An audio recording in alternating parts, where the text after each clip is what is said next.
A few days ago, while Daddy and I were walking around our little square, he began to talk of us going into hiding. I had no idea why he would suggest that so soon. We don't want the Germans to seize our belongings, or worse, us.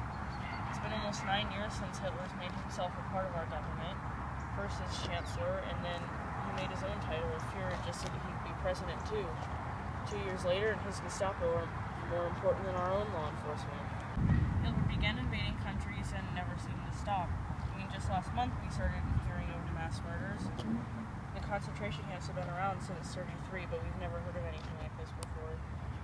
You know, they told everyone that the camps were lovely places for Jews to be temporarily relocated for free, and then they started sending call-ups. This afternoon, I went to Anne while she was reading a book and told her the SS had sent a call-up notice for Daddy. I informed her of Mommy heading out to see Mr. Van Daan and telling him of what has occurred. Later, when they came back, we were sent to our room so Van Daan could discuss things with Mommy alone. During that time, I told Anne that the call-up notice was really for me. She seemed suddenly anxious, yelling that I was only 16. We decided we would go into hiding. There was a spot in my office building where I knew that we could live for the time, and my confidants, Mr. Krahler, Koopwees, Meep, and Ellie, all were aware of the plan. Meep came over soon after we had decided this and took with her more clothing to put away. Everyone was so miserable and upset that no one would even eat.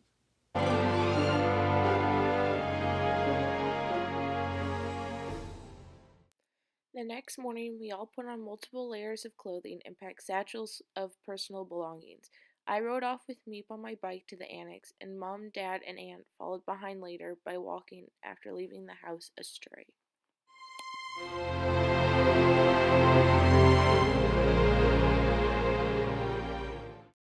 The Van Daans arrived on July 13th. We thought they were coming on the 14th, but between the 13th and 16th of July, the Germans called up people right and left, which created more and more unrest, so they played for safety. Better a day too early than a day too late.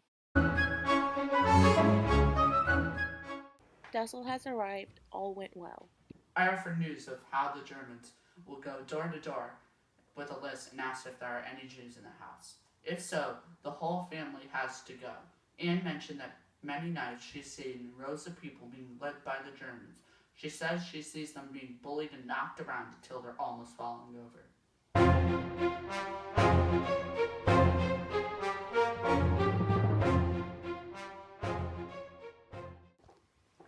Come along, Anne. Have some more vegetables. No, thank you, Mrs. Van Daan. I have plenty of potatoes. Vegetables are good for you. Your mother says so too. Have a few more. You ought to have been born in our house. You were properly brought up. It's absurd that Anne's so frightfully spoiled. I wouldn't put up with it if she were my daughter. I think Anne is extremely well brought up. She's learned one thing anyway, it's to give no reply to your long sermons. As for vegetables, look at your own plate. My darling, we need to sell your fur coat. My precious fur coat. We can't. But we must. We have almost no money and no supplies. If we're going to continue to live here, it has to go. No, we can make it through the war with my fur coat. Would you ever die with your coat or live without it? I do not want to sell my fur coat. Sure impossible.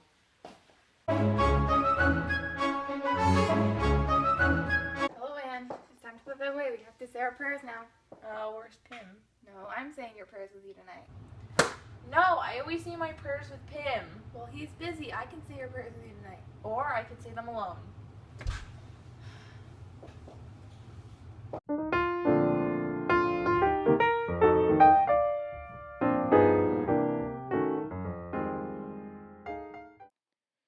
Mr. Van Daan used to be in the meat, sausage, and spice business. It was because of his knowledge of this trade that he was taken on in Daddy's business.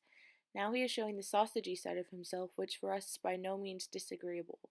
Everyone who came into the room began to laugh when they caught a glimpse of the rows of sausages on show. We don't know if Bosch is a boy or a girl yet, do we? Yeah, we do. He's a boy. Okay, I promise. I was horsing around with him one day and I just kind of flipped him over and I saw. See? You know, Aaron, just in October we'll be able to go back to school again. I know, I definitely want to be a writer, and I can't wait until school starts again.